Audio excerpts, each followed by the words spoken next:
There is a battery that has been powering a bell since 1840. Scientists still do not fully understand why it has not died. We don't really know what's inside it. There is a light bulb that has been on since 1901, not replaced, not restored.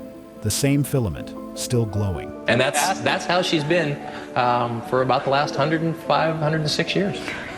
Cool. It's amazing. These are not replicas. These are not reconstructions. These are the actual machines, still running, right now. Here are 15 of them. And they get more impossible the closer you get to number 1. 15. The Newcomen engine, Dartmouth, England, built 1725. Before this machine existed, deep mines flooded and stayed flooded. There was no solution. You could dig only so far before the water won. The Newcomen engine changed that, and with it, unlocked the entire underground world. The principle is almost brutal in its simplicity. Steam fills a metal cylinder. Cold water is sprayed in. The steam collapses instantly, creating a vacuum.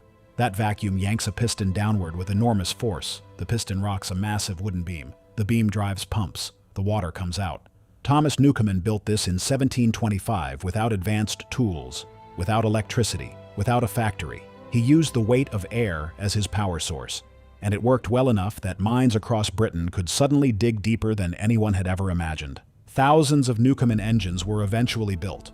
Almost all were scrapped when better steam engines arrived. This one survived because someone decided it was worth keeping. Today, it sits at the Dartmouth Visitor Center in Devon. Original beam, original boiler shell, original cylinder, many of its original valves. A gentle modern system moves the piston slowly enough not to damage 300-year-old metal. But the motion is the same. The machine from 1725 still works. That was the machine that started the Industrial Revolution. Number 14 has been running just as quietly, and it never stopped printing through either World War. 14.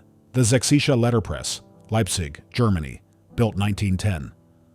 Leipzig was once the printing capital of Europe. The machines built here in the early 20th century were the finest in the world. This one, built in Chemnitz in 1910, is still printing in a Leipzig workshop today. Belt-driven, flywheel, and crankshaft, every part of the mechanism visible during operation, gears turning, cams lifting and falling, rollers applying ink with uniform pressure to paper fed by hand. The solid cast iron frame resists vibration and holds tolerances that modern lightweight machines struggle to match. It ran commercially until 1963. A master printer preserved it when the shop closed. It operated through the Cold War and returned to regular use in the 1990s. Aside from rubber rollers, everything is original. Today it produces fine art editions, small print runs, and educational demonstrations, a printing press from before the First World War, producing work that people pay for in 2025. 13. The James Watt Beam Engine, London, England, built 1812. The beam is nearly 10 meters long. It rocks back and forth with a slow, massive rhythm, the same motion it has made since 1812. When this engine was built, Napoleon was still Emperor of France. It was built using principles pioneered by James Watt for pumping clean water to London. Steam expanded inside a 44-inch cylinder, lifting thousands of gallons of water per hour in steady strokes. It ran for almost a century before being retired. When engineers shut it down, the mechanism was in remarkable condition. It now lives at the London Museum of Water and Steam at Kew. Low-pressure steam powers demonstrations. Enough to move the beam, not enough to stress 200-year-old cast iron. Every valve, bearing, and linkage is original, manually oiled and adjusted during operation as it was in 1812. The foundry marks from that year are still visible on the castings. 2 centuries old, still works. 12. The Solar Railway, Mallorca, Spain, operating since 1912. To build this railway, workers hand-drilled 13 tunnels through the mountains of Mallorca with dynamite and stone masonry. No modern equipment, just men cutting a path through rock for 27 kilometers between Palma and the town of Solar. It took 5 years. When the line opened in 1914, it was one of the first fully electric railways in Europe. The locomotives running it today are the same ones from then. 4 traction motors per locomotive. Power controlled by hand through a set of resistors. Braking fully mechanical. When engineers inspected the system in the 1980s, they found that many of the original generators, transformers, and switching devices from 1912 were still functioning, not restored, still functioning. The workshops used the original early 20th century blueprints to make any replacement parts needed. It survived the Spanish Civil War, both world wars. Still runs every day through mountains that have not changed since those tunnels were carved by hand before the First World War. Number 11 is hiding inside something you have probably seen in a photograph, and most people have no idea it is still operational. 11. The Tower Bridge Hydraulic System, London, England, since 1894. When Tower Bridge opened in 1894, the central roadway could split and lift for tall ships, each bascule weighing over 1,000 tons, raised in about 1 minute by stored hydraulic pressure released through cast iron pipes driven by steam. The steam engines were replaced with electric motors in the early 1970s for daily operation. But the original engines, accumulators, and control valves were preserved in place. They are still in the bridge. Many components date directly to 1894. Specialist engineers keep them lubricated, aligned, and ready. During demonstrations, the original Victorian machinery moves under its own power. More than 130 years after opening, Tower Bridge still raises its bascules hundreds of times each year. And in the engine rooms below, the machines that lifted London for 80 years are still operational, waiting. Number 10 is equally hidden. Most people who use it every day have no idea how old the machine beneath their feet actually is. 10. The San Francisco Cable Car Powerhouse, San Francisco, USA, since 1873. Under the streets of San Francisco, steel cables run continuously at 9 miles per hour. They never stop. They have been running by the same mechanical principles since 1873. Inside the powerhouse on Washington and Mason, massive winding drums turn constantly. The cables loop under the street through narrow channels. Each cable car grips the moving cable to go and releases it to stop, the same way you would grab a moving rope with your hand. The grip is mechanical. The cable is mechanical. The whole system has been mechanical from the beginning. The original steam engines were replaced with electric motors, but the mechanical architecture, drum layout, cable routing, tensioning systems, grip mechanism, stayed faithful to the 1873 design through every earthquake, fire, and modernization the city has attempted.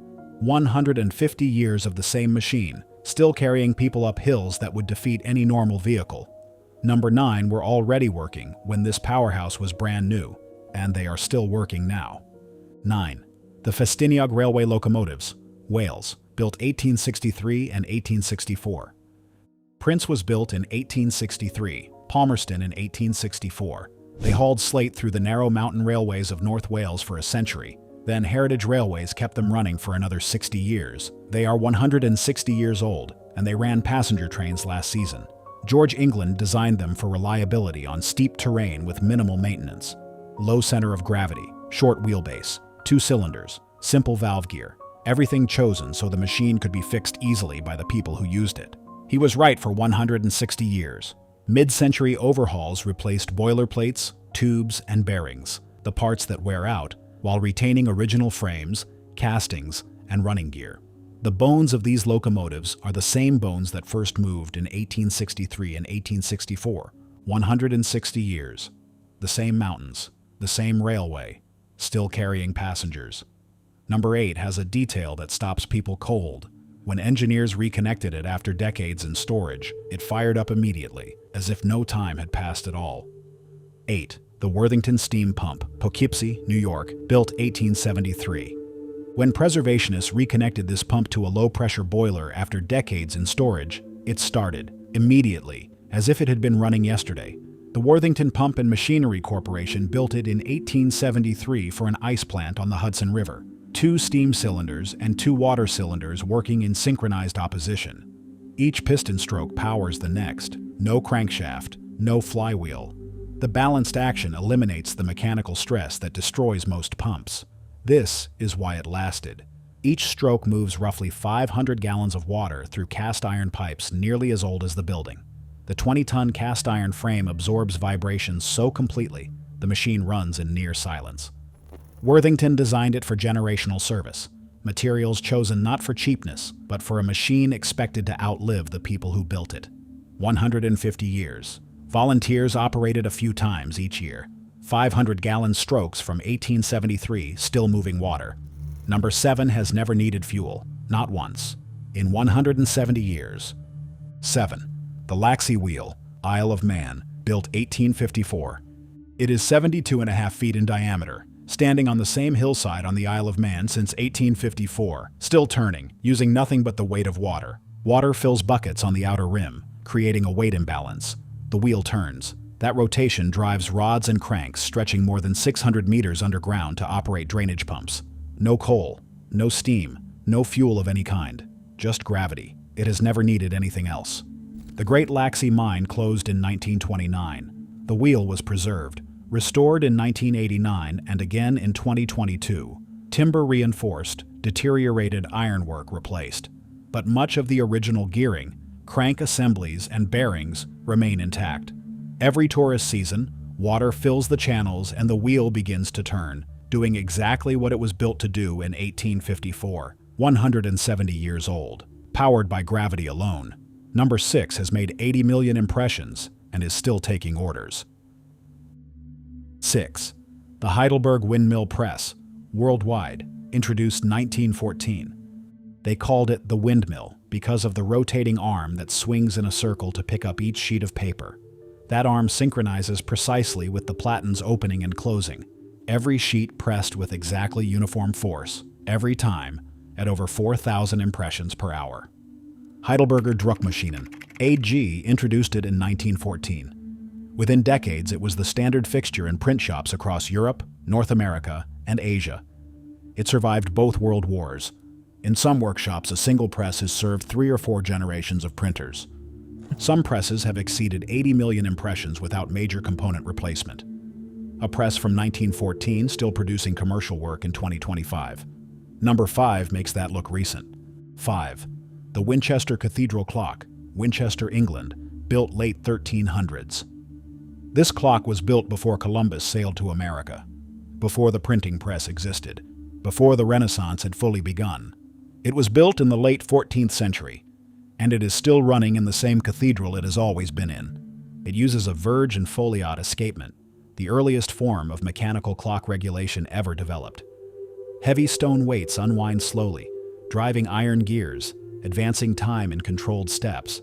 No pendulum, no electricity, no digital component of any kind. 600-year-old technology that has not needed updating to keep working. Records show continuous service since the late 1300s.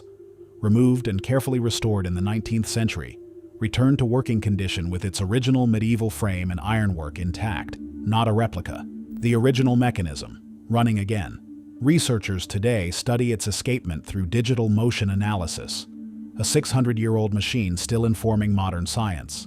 600 years. Same cathedral. Same escapement. Still marking time. Number 4 does something even harder to sit with. It is still computing, with glowing tubes right now, and you can go watch it. 4.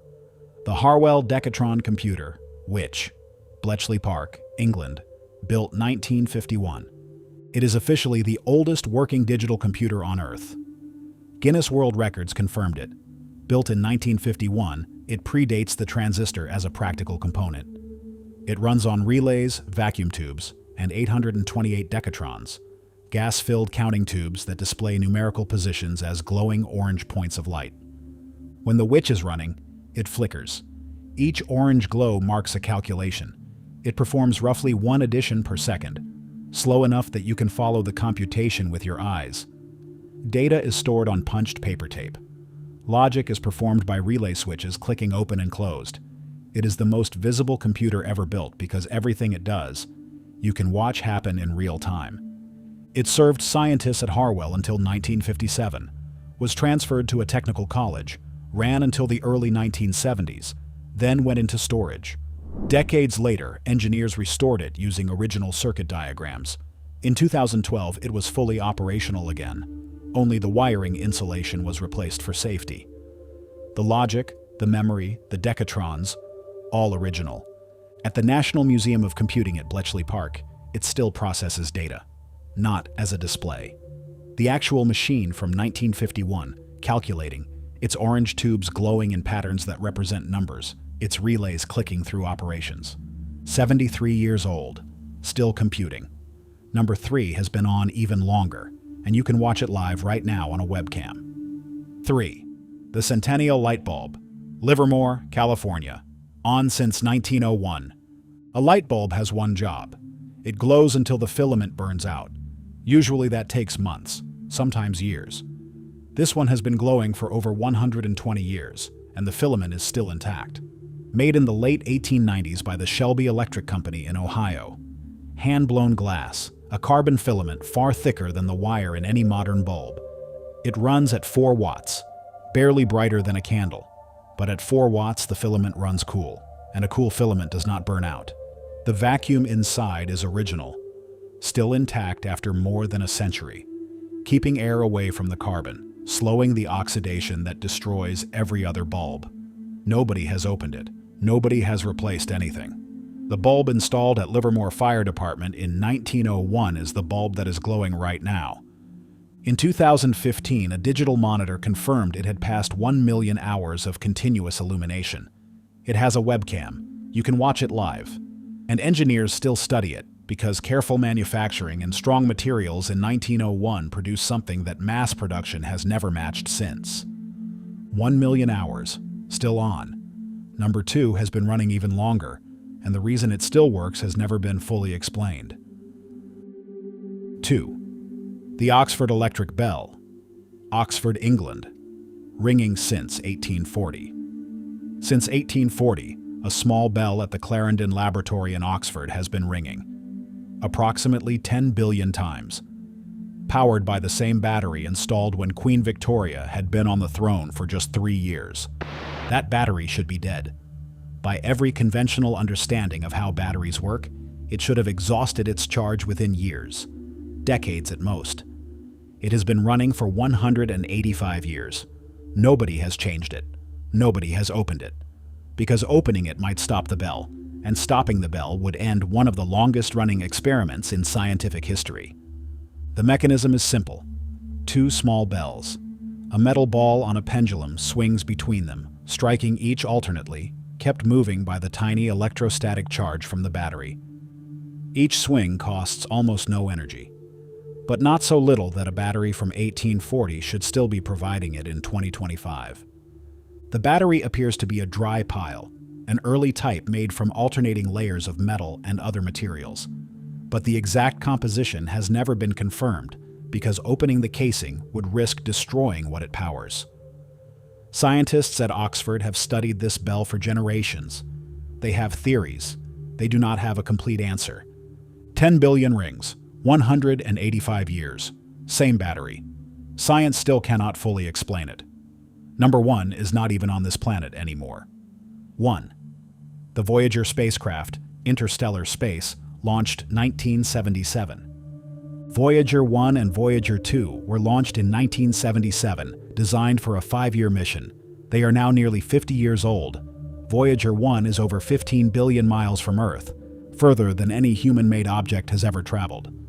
Both spacecraft are still transmitting data. The signal takes more than 22 hours to reach Earth. It arrives weaker than a refrigerator light bulb. Giant 70-meter antennas at NASA's Deep Space Network pick it up at around 160 bits per second, and it carries scientific data from interstellar space, a region no probe has reached before or since. Power comes from radioisotope thermoelectric generators, devices that convert the heat of radioactive decay into electricity. At launch, each RTG produced about 470 watts. 50 years of decay has reduced that significantly. By around 2030, there will not be enough power left to run the instruments. The spacecraft will go silent, but they will not stop. Both Voyagers are traveling at roughly 35,000 miles per hour. There is nothing in interstellar space to slow them down. In 40,000 years, Voyager 1 will pass within 1.6 light-years of a star in the constellation Camelopardalis. In millions of years, long after the Sun has consumed the Earth, these machines will still be drifting through the galaxy. In 1990, at Carl Sagan's request, Voyager 1 turned its camera back toward the inner solar system one final time. Earth appeared as a pale blue dot, a point of light smaller than a pixel, suspended in a sunbeam. Then the cameras were switched off to save power. The other instruments kept going. They are still going. A machine launched in 1977, still doing its job, 15 billion miles from the people who built it. That is number 1, and nothing else comes close. What these machines share is not luck.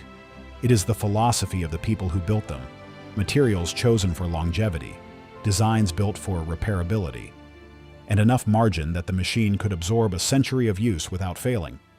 We have lost that somewhere. These machines are the proof of what we used to know. If this kind of history is what you are here for, subscribe. There is a lot more where this came from.